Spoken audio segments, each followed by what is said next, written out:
Bunch of four-wheeler Ass-Wagons to show you. Lignite's gone for now, at least, so scrambling and on some different routes in this episode of the Clutch Trucker Channel. Clutch Trucker, filmed before a live and fuzzy studio audience. Yep, that's Rusty, the world-famous meatball dog. Hey YouTube, Clutch Trucker here. Thanks for tuning in to another edition of the Clutch Trucker Channel. Okay, so what is today? Well, technically now Thursday the 5th, but I've been driving all day Wednesday. I'm at the Coffee Cup Fuel Stop in Plankinton, South Dakota. Not to be confused with Plankton. My kids are big, SpongeBob fans. What can I say?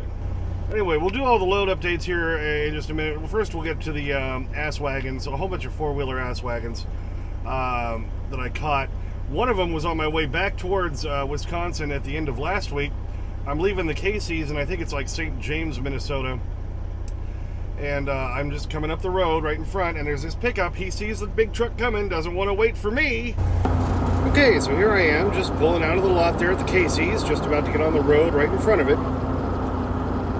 Make a U-turn, then take the first left. For the stop sign, then take the first left. Okay, now watch the white pickup coming out there. He sees me coming, doesn't want to wait, where he should stop first, coming on the road, and then cuts off that other pickup. Hello, and watch. Runs that stop sign. And now the Clutch Trucker zoom and slow-mo. I can almost understand him trying to get out in front of me, but he doesn't know that pickup's going to turn in there. That could have been a major wreck. No, he is more important, and he runs the stop sign. What a jerk. All right, the second one, I think, I can't even remember where this one was, but just driving along, and a car passes me in the left lane, and obviously they're just not paying attention, just start drifting over.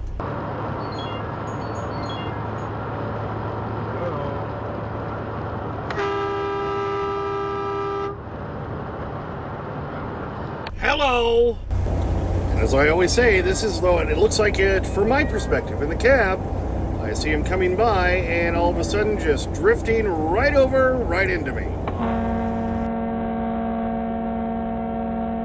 After I picked up the cereal in Minnesota and I'm on my way back towards Cheyenne, Wyoming, I'm going through Omaha. A lot of traffic, about the most traffic I've ever seen in the Omaha area.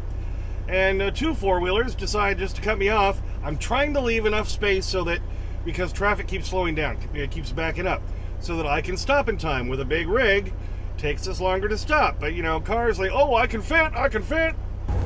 All right, trying to leave enough stopping distance for my big rig, and traffic's coming to a stop again, and this guy just jumps over in front of me as traffic's stopping and slams on his brakes in front of me. And now, Ass-Wagon number 2. Traffic's already stopping, all the brake lights are on, and he jumps in because, oh, I can fit. And the Clutch Trucker zoom and slow-mo. You can see the brake lights in front of him. He shouldn't have jumped in. It took away all my stopping distance. I barely missed the guy. And I always say the wide-angle lens and everything makes it look like it's further away than from what I'm seeing in the cab.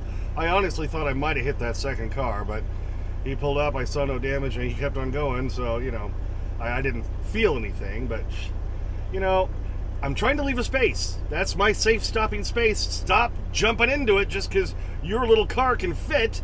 Now, with the traffic stopping ahead of you, I can maybe not stop in time. That's why I run a dash cam, because I was just talking to Elliot about this the other day. How, it used to be, the cops would always just ticket whoever was in back. Whoever crashed in from the back. Well, if someone's pulling an Ass-Wagon move in front of you, at least the dash cam can prove it for you. What do you think? Okay, so like I say, here it is, technically now Thursday morning. I got here after midnight, drove all day. Because after I delivered my cereal in Cheyenne Wednesday morning at 7, then headed straight up to Glen Rock to pick up what looks like it's going to be maybe my last load of Lignite. They're still all up in the air. They don't know what's happening with all that. So I had to start making other plans. Because the cereal load is actually the one that pays better, brings me back to Cheyenne. But if I don't have a good paying load coming back out, there's no reason to come back to Cheyenne, because Cheyenne, Denver area loads are still paying 80, 90 cents a mile at best. It's frightening. and I can't run the truck for that. I lose money if I do that. So I had to tell them, you know, look, I don't think he said, well, I've got one on Sunday, I got one on Monday. I'm like, yeah, it's not going to be worth it for me to go back because I don't know if I'm going to have the Lignite again. So he did come up with another load, picking up just a little bit further away on the west side of Minneapolis at Quad Graphics, going to Tremonton, Utah, where my buddy Jim Fastbinder lives, or is based. It's like I say, well, I'm from Cheyenne. I don't really live there. I live in the damn truck here. What do you think? But anyway, so that one's paying pretty decent. And then I already booked another load going from Ogden, Utah over to the Dallas-Fort Worth area to Grand Prairie. Picks up Monday in Ogden and delivers on Wednesday. It's a late delivery Wednesday afternoon. That's the part that kind of blows. But anyway, trying to keep it rolling. So with my cereal, my Lignite, and then now this other one going to Utah this week, this is going to be a fairly decent week money-wise. Just trying to keep it going, trying to rack that money back up again, because you never know when those repairs will start stacking up again. You gotta start making bank, baby, making bank. So like I say, got here after midnight. I'm gonna splash on a little fuel in the morning. The fuel's supposed to be going down over midnight, a few cents a gallon at least, and then that'll get me to Hudson, Wisconsin, where I'll then top off the tanks, go deliver then Friday morning in Rothschild, Wisconsin, which might be my last delivery of Lignite. We'll just see what happens with that. Then I run over to, I think it's called Hamel, Minnesota, and pick up the load that goes back towards Utah. And then Utah, we run down to Fort Worth, Dallas area. Grand Prairie, technically, is where I'm going for next Wednesday. So that's what's going on there. And for those of you who like to follow the routes, of course, I started this morning in Cheyenne, where I delivered. Made it up to Glen Rock, Wyoming to pick up the Lignite. Back over here through Lusk. I was asking if I want to delete that. No, I don't. Now, normally I do go up this way through Rapid City. I continue to cross, actually, on Highway 20. This is the way I went right there. And then popped up here to Coffee Cup Fuel Stop in Plankinton. Isn't that nice? I just tapped that, and it rerouted that. And that'll be part of my whole Garmin review. That's why I do like the 1010. There's where I'll splash on more fuel at that Coffee Cup Fuel Stop, because it's about 10 cents cheaper a gallon there. And then we'll make it up to Hudson, Wisconsin, where I'll completely fill up the tanks, and I deliver. I'll stop in Abbotsford tomorrow night, and I deliver in Rothschild, Wisconsin for Friday morning. Then this is where we change it up. Start in Rothschild after I deliver. I'll go over there to the west side of Minneapolis. I'll pick up my load.